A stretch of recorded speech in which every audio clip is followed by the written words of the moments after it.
Thanks, and welcome everyone to Tax to the Max for the 18th Thursday in 2022. How time flies.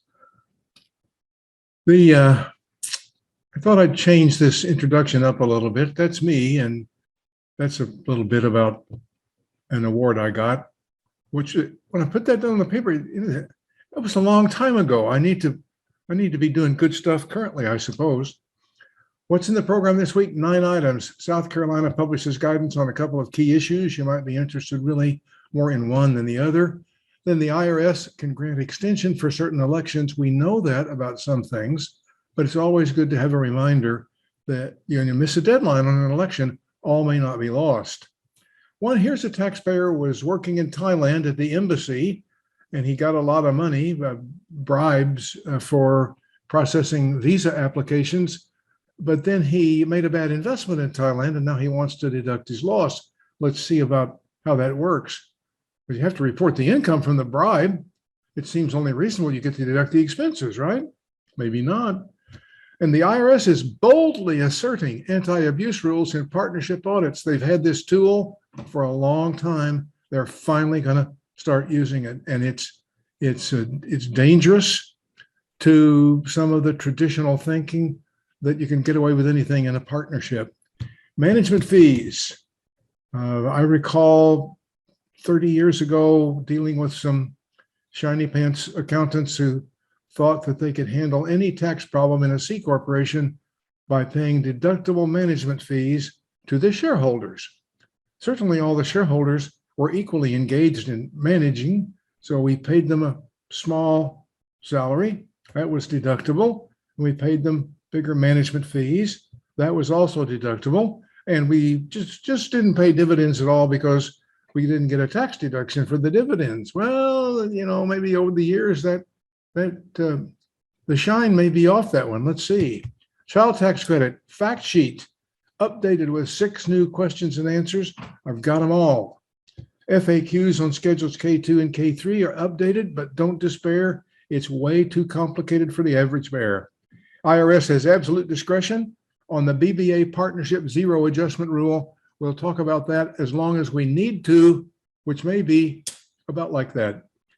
Finally, retirement pay received by a retired Army officer, non-commissioned officer, includes disability benefits.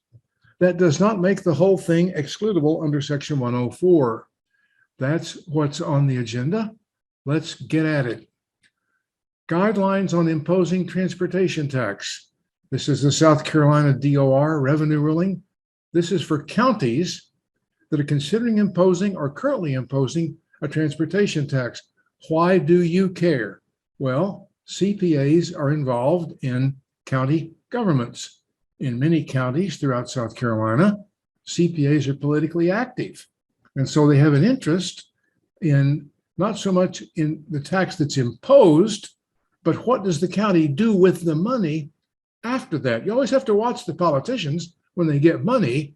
What are they going to do with the money, right? So the guidance gives general guidelines, and then it's a cost accounting study. It describes eligible costs and ineligible costs. Further divides those into direct costs, indirect costs, and system costs. So eligible costs are divided into direct, indirect, and system costs, which I would call general overhead. Ineligible costs are kicked out early on. The Department of Revenue is going to use these guidelines to determine whether specified costs are a proper expenditure of local transportation tax money. South Carolina's got an optional method for financing transportation facilities, and what you have to do is watch the politicians to make sure that they use the tax revenue for what is permitted to be used for. Not hard, but you have to stay with them. You have to stay on them. And then guidance on employer wage withholding. This is important.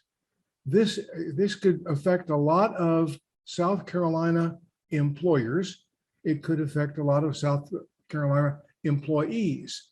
Effective June 30th, the Department of Revenue is ending the temporary Nexus rules for income tax withholding so that you didn't get duplicate withholding in Georgia, North Carolina, Tennessee, wherever you might have been working if you were normally worked there, but you didn't go there because of the COVID-19. This ruling also provides general guidance on South Carolina withholding requirements. So let's see what we've got. This just to summarize the thing, not to make a big deal about it. A person located doing business or having gross income in South Carolina and an employer having an employee earning income in South Carolina, no matter where the employer is, okay? If your employee is earning income in South Carolina, you're subject to the withholding laws. Now, there are exceptions. Here's where a lot of taxpayers can get tripped up.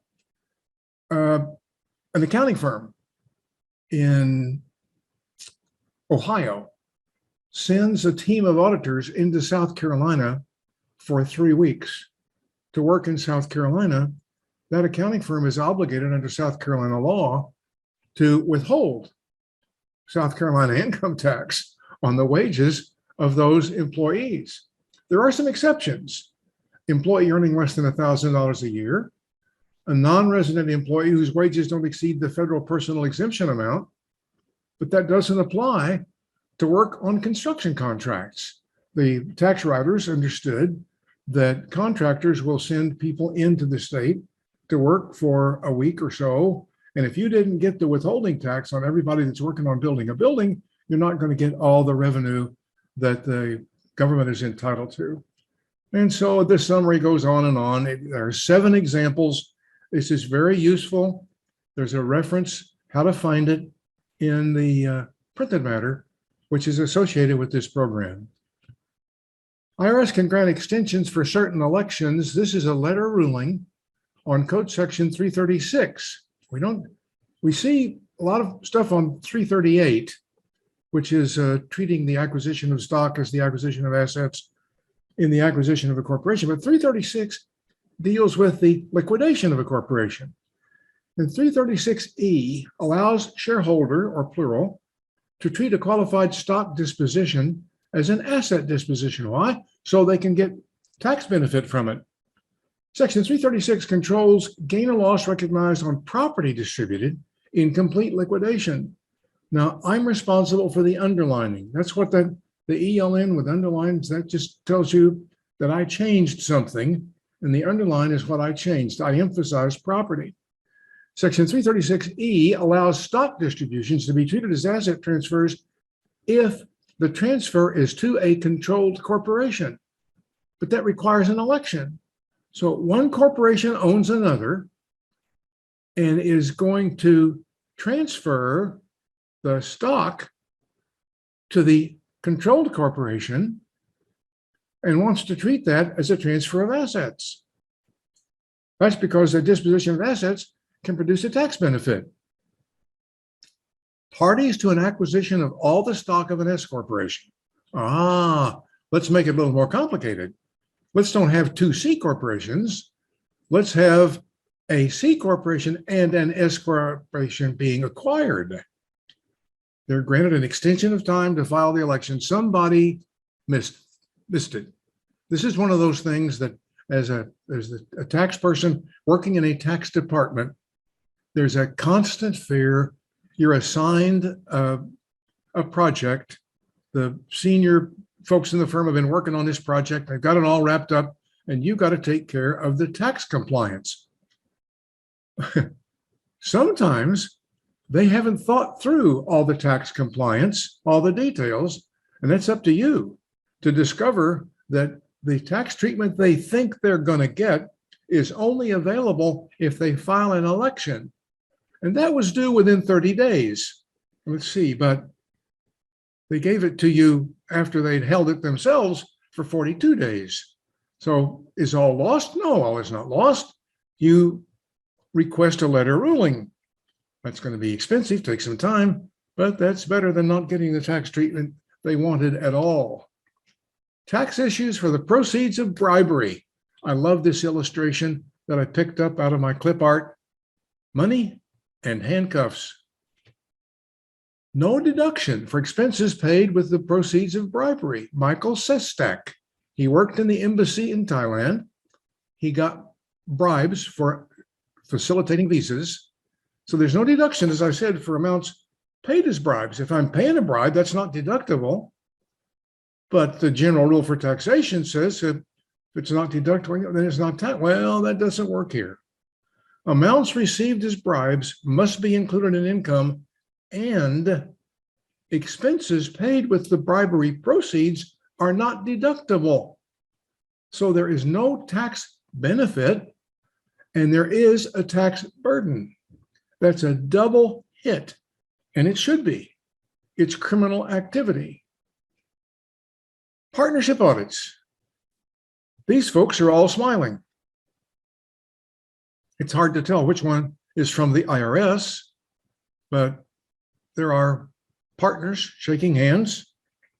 They're obviously not under audit. But here's the deal. For 27 years, the IRS has had available Regulation 1.701-2. It's an anti-abuse regulation. I have opined on it once or twice. I have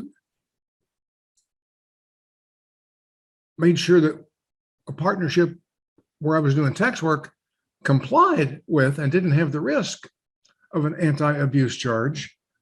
But why haven't we heard a lot about it? So here's the thing. A few key words from the first paragraph of the regulation cited may help us. We haven't heard much about it. Why are we hearing about it now? So I don't do this very often. I just copied the regulation and put it up on the screen, but I highlighted what I thought was the most interesting words in yellow. Intent. Well, wait a minute. Tax law is not about what no law is really about intent. When we hear about, well, there was no criminal intent. Yeah, but you're still a criminal. You're going to go to jail. You may not have intended to be a criminal, but you are. The intent of subchapter K is to permit taxpayers to conduct joint business. Oh, so if you're not conducting business, you can't claim the protection of subchapter K and the various provisions of partnership law. Implicit in the intent, the partnership must be bona fide. It has to be a real partnership. What's a real partnership? Two or more entities form a business for the purpose of sharing the profits therefrom and investing the proceeds, investing together and sharing the profits. If the partnership isn't bona fide, let's say that I can't afford to buy my condo. So I have a family member and we form a partnership. But I'm going to live in the condo, right? I'm not really paying rent. That partnership that owns my personal residence because I get my uncle to put up half the money isn't a bona fide partnership. You got to have a substantial business purpose. Key on the word substantial here.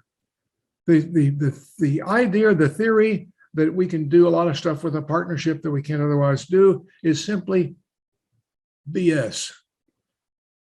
Substance over form. The form of each partnership must be respected and will be tested under the substance over form. You make whatever form you want. You make it comply exactly with the words of subchapter K. If you don't have a substantial business purpose, you're going to fail the substance over form rule. Oh yeah, the tax consequences, except as otherwise provided in that paragraph. The tax consequences to each partner and between partners must accurately reflect the partner's economic agreement and clearly reflect income. That's as restrictive as you can make that statute. Partners, everybody puts money in the pot. We're going to conduct business, but putting money in the pot to all go to Las Vegas together is not a legitimate partnership. I've seen that too.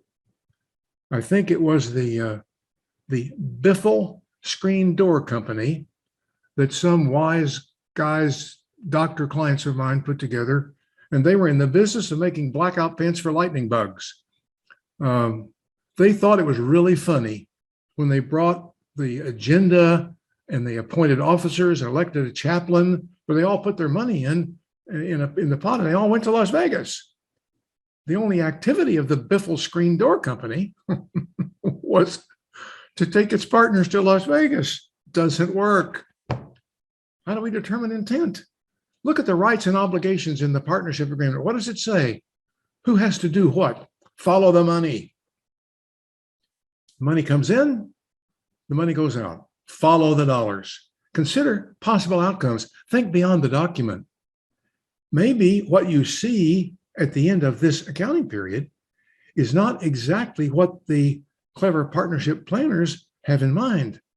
Maybe they're going to really twist it into something different next accounting period. I've even seen situations where a failure was planned to secure a result that otherwise could not be possible unless you had a loss from the failure of a partnership. Management fees are not deductible. What? This may come as a surprise to some of the older CPAs. What do you mean they're not deductible? Since when? And why are they not deductible? Well, let's try this. We've been following this case since it was first decided in the government's favor in the tax court. The shareholders of Aspro have continued to appeal, and this is a decision of the Eighth Circuit. Payments that are distributions of profits are going to be taxable as dividends. Look at the circumstances. How can you tell? If payments are made to shareholders at about the same time, pro rata, based on a percentage of profits or percentage of a particular transaction, clearly calculated as that percentage of some profit number, and there's no identifiable service performed by the shareholder as distinct from any other owners, nothing more than the usual activity of an investor, it's not a management fee. It's a dividend. It's a distribution. And distributions of profits from C corporations are not taxable. And distributions of profits from S corporations are materially different from payments of wages to S corporation shareholders. Don't fall into the trap of believing that tax planning can be accomplished with the stroke of a pen and what you call something. It doesn't work. Now the latest guidance on the child tax credit. I love these cartoons. It gives a little warp and weft to what would otherwise be very dry tax material. There's an information release which announces the fact sheet. Then there's a fact sheet. It was already 23 pages long. This new edition adds a new topic, topic F, 6 new questions and answers, and 3 new pages. What are the questions? We're going to talk about all 6 of them because they relate to special circumstances recognized in connection with the child tax credit and non-standard events in the filing of joint returns then and now. Number 1, spouse and I received the advanced child tax credit payments. My spouse died. How do I calculate the child tax credit on my 2021 return? If your spouse died in 2021 and you did not remarry in 2021, or if your spouse died in 2022 before filing a return, you can file a joint return with your spouse. Now, more instructions follow in that answer, too long for this summary, including filing of a Form 8812. So the answer to that question, the full answer to that question, is contained in the new fact sheet. Question number 2, I filed my 2020 return electronically, but I made a mistake reconciling the advanced child tax credit payments. Will my return be rejected by the IRS? This is a laugher. No, the IRS will not reject your tax return if you made a mistake. What? I thought that's what they did. I thought they reviewed the return for mistakes, and if I made a mistake, they sent it back. But not anymore. I guess the IRS is now part of some nanny state, and they're going to look after us if we can't add 2 and 2. Do not file an amended return. The IRS is already 9 months behind. We don't need any more. And further instructions to this, that are part of this answer, explain how the IRS will fix it. Question number 3. I received a notice saying that the IRS, in fact, did change my 21 child tax credit amount. What do I do now? Well, if you agree with the changes and the IRS is right, don't do anything. That notice is just informing you that the IRS has already adjusted the credit on your return. If you don't agree, call the toll-free number. I don't mean to be irreverent about this, but are you kidding? Call the toll-free number? Everything we know about calling the IRS right now, and given their present circumstances, is that you may wait online for hours only to be disconnected because you've been on the line too long. Question number 4. I filed a return, 2021, claim my qualifying child. The IRS rejected it because someone else filed their return before me and claimed my qualifying child. Happens in divorces all the time. I am eligible. So what do I do? Well, because your child's Social Security number was provided on a 21 return that the IRS got before your return, you will need to file a paper return. Now, after that instruction, let's see the parentheses over here. More instruction follows as to exactly what you're supposed to do to prove that you are indeed the only person that is qualified to claim your child, to claim the child as qualifying you for the credit. Question number 5. Can a child be a qualifying child of more than one person? And can both people claim the credit?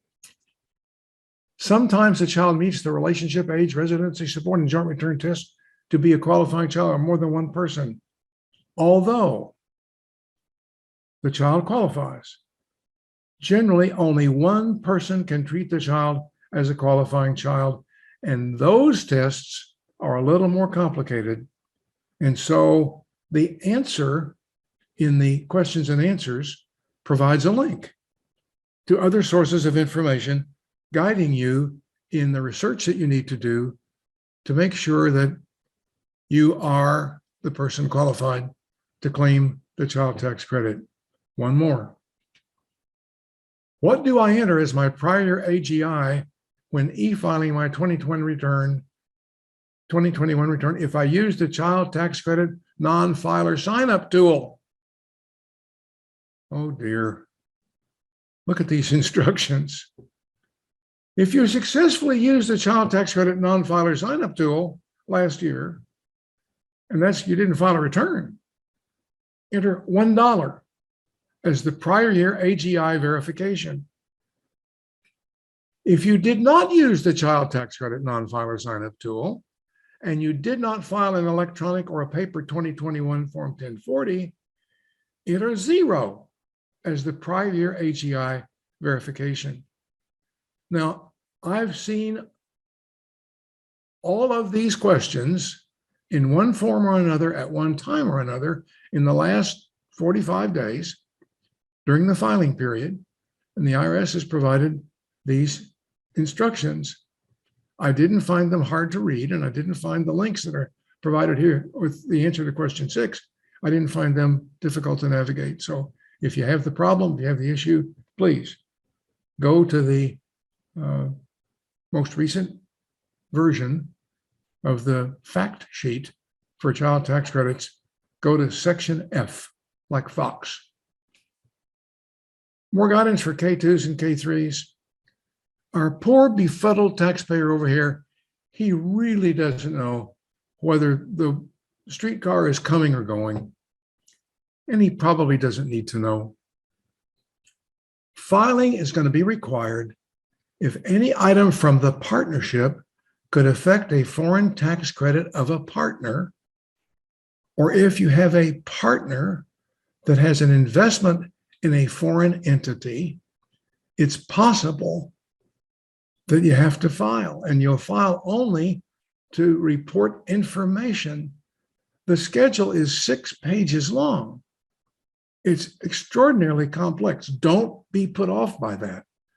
Take a deep breath, refill your coffee cup, read the instructions carefully. Don't be put off by the complexity. And you'll find that it tells you to put tab A in slot A and put tab B in slot B. It's no more complicated than that. But it's easy to be put off by what looks like, oh my goodness, this schedule's 6 pages long and it's asking all kinds of questions about foreign tax, and I don't know, and I haven't got the information from the partners.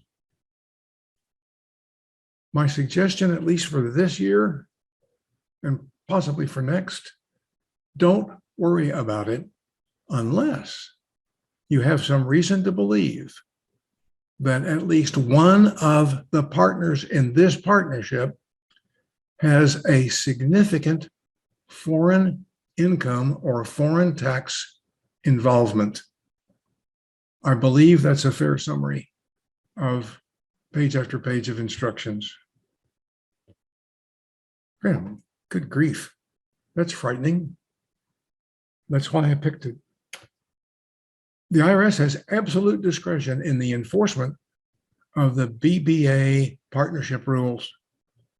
According to at least one IRS lawyer, the IRS has broad discretion to decide the details of how to calculate imputed underpayments of income and therefore imputed underpayments of tax by a partnership. Remember, under the BBA regime, the partnership is now a taxable entity, and the IRS has broad discretion to determine how the underpayment of income tax is going to be calculated. Treasury Regulation 301.6225-1B4, what we know about regulations is that 301 prefix means that it's not just an income tax regulation. It is an administrative regulation. Income tax regulations are 1 point whatever. 301 point whatever is an administrative reg. So treatment of an adjustment as zero for purposes of calculating the imputed underpayment of tax from a partnership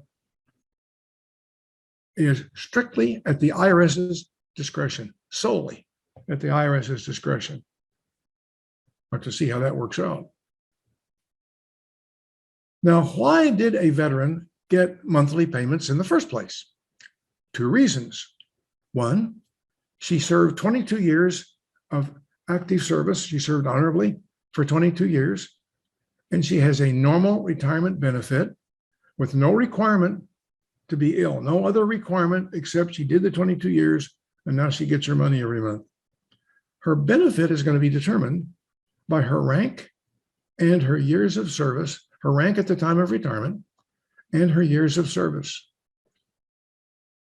If she's getting money for a service-connected disability, that's not taxable by virtue of Code Section 104 because it's paid on account of personal injuries or sickness. But here, the benefit is determined by the effect of the medical condition or event on a normal life. Virtually anyone who asked for it can get a 10% disability. Anyone who was exposed to gunfire can get a 10% disability for the damage to their hearing. And so there'll be a small disability payment before you retire. And maybe you didn't retire. Maybe you only did your 4 years or your 6 years. but you had some damage to your body, your ears, your seeing. There's some damage of one kind or another. And this is especially true for those guys that are wounded. They've had fairly significant disability payments. So our veteran here retired because she did 22 years. She also had and was able to give evidence of a service-connected disability. So there are two reasons with one check. Now, in South Carolina, it occurs to me it's possible that a lot of our members might be preparing personal income tax returns for military personnel, retired military personnel, who have retired from active service, who retired with a service-connected disability, and may have a small business, may be employed in the private sector. And so that income tax return gets pretty complicated. Tracy Renee Valentine, she had a disability. Her retirement benefit for the 22 years of faithful service was $23,801 in the year under exam. Her service-connected disability benefit was $18,000 for the same period. Whoa, too soon. So you have two reasons.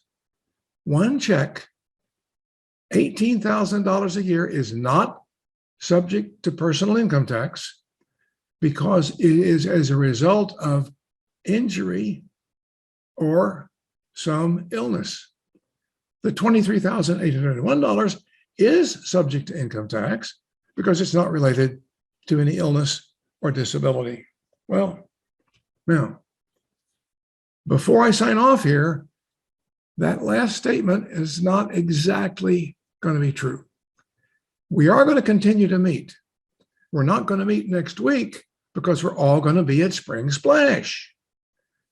Thereafter, it's my understanding that the good folks at SCAPA plan to run a tax to the max every month on the third Thursday of the month.